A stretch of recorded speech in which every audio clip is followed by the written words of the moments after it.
All right, so here's our Nomax pants.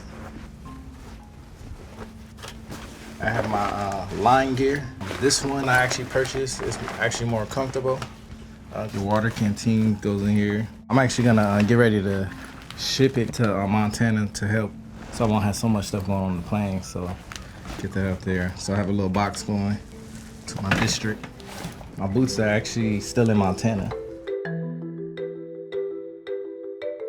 It's competitive, so gotta stand out, and through networking and people helping me, I was able to go ahead and actually begin my career in wildland firefighting. So I'm from Compton, California.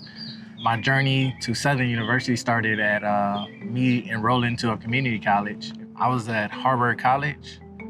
I found different organizations on campus where it actually supported former foster youth, since I'm a former foster youth.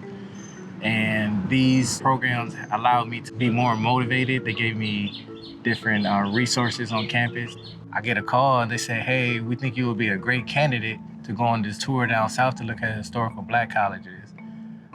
I'm over there thinking, God, like, oh, it's a free trip. Being around everybody on the trip, how they was talking about different colleges they want to go to, what they want to do with their career. I mean, just being around them for a week changed my mindset, and that was just a week. So when I think about this village that we've created, it's been amazing. The building of the HBCU project began to then invite folks to say, well, let's take students to HBCUs. There's 2 or 3 big organizations here in California leading the way on taking our students on HBCU tours. So once students go on HBCU tours, right, come back and start talking about that with other classmates and with peers, it becomes infectious. Coming from California, like making this big transition, you know, I didn't have any idea how I was gonna do this, who was gonna support me, and that was a big move for me.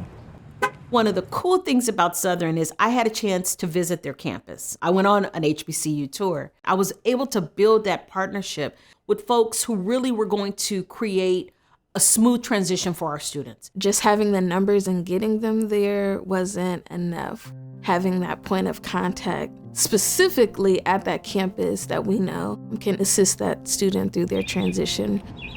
Talking to Erin, she told me that she'll contact somebody on my behalf that's already going to Southern. That's when Reese came involved. Hey, congratulations! Thank you. So Ricker actually started communicating with me before he got to Southern. I was texting her, asking her a million questions. I'm pretty sure I got on her nerve, but like me being in California and coming out here, I used to have a hard time getting in contact with financial aid. She was able to like answer some of my questions or even go in for me and like find out questions for me. Reese Green is just a special individual. She's just amazing. Attended a California community college, transferred to Southern, had a phenomenal experience. Reese is actually one of our student success coaches. That's a new position we established this year. She lets me know if she's gonna be on campus, when she is, and every month I really get a text from her or an email saying how's classes, call her if I need anything, or sending us scholarship information. One of my favorite conversations I ever had was actually after my first semester with Dr. Erin Azu-Settle. She was asking me how my first semester went, how my classes went, how do I feel being at home, am I excited to get back? And just seeing how helpful she was and how helpful the program was for me, I would always think to myself, I really, really wish I could be in this type of position for other students too. Our numbers had grown so tremendously. Between 2015 and 2020, over 400 students had transferred to our 39 partner schools. So we said, what if we created these student success coaches who could provide that holistic support to our students?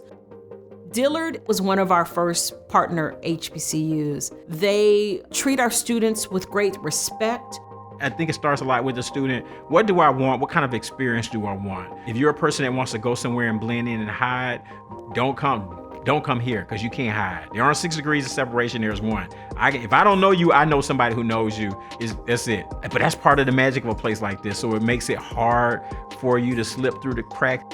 I think the genuineness behind wanting to help students and cultivating that relationship and ensuring that they're going to be taken care of when they transfer from their community college was one of the benefits to the program, because you can truly see the intention and the heart and the desire to help these students succeed.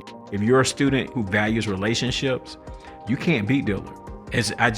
Because there are people here who will leverage all of their relationships for the betterment of students.